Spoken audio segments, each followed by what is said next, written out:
Nicolas Barré, c'est une des annonces du Conseil de défense écologique qui s'est donc réuni hier. Le gouvernement va créer une nouvelle taxe sur les billets d'avion. Oui, une taxe d'1,50 € pour les vols intérieurs en classe éco et qui pourra grimper jusqu'à 18 € pour les vols hors d'Europe en classe affaires. Alors elle s'appliquera à tous les vols au départ de la France, sauf vers la Corse et l'outre-mer. La France est championne du monde pour créer des taxes assorties d'exceptions, ne l'oublions pas. Cette écotaxe, franchement, elle est triplement critiquable. Elle est démagogique, elle est idiote sur le plan économique et complètement contradictoire avec ce que disait le gouvernement lui-même il y a quelques mois. Oula. Pourquoi démagogique ? Le gouvernement a vu monter les critiques sur le transport aérien, certains dans les rangs des Verts voulant même interdire les vols intérieurs. Donc on envoie un signal quand même à 180 millions d'euros par an. C'est ce que rapportera cette taxe payée par nous tous à chaque fois qu'on achètera un billet d'avion.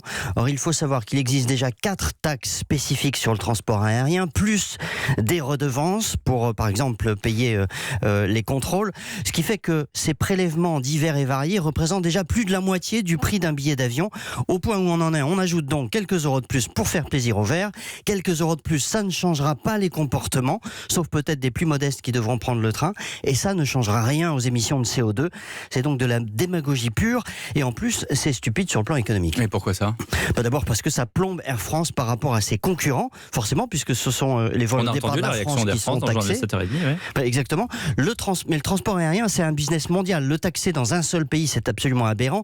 Les compagnies du Golfe, Qatar, Emirates et autres, qui ne sont déjà pas soumises aux mêmes règles sociales que nous, peuvent dire merci au gouvernement français. Je rappelle aussi qu'Air France perd beaucoup d'argent sur son réseau domestique. En le taxant, évidemment, on n'arrange rien. Et puis enfin, le gouvernement ne craint pas de se contredire. Jusqu'ici, sa ligne consistait à dire qu'il fallait une taxe européenne pour financer la transition énergétique. Ça, c'était déjà un peu plus compréhensible. Finalement, ce sera donc une taxe franco-française. L'art de se tirer une balle dans le pied.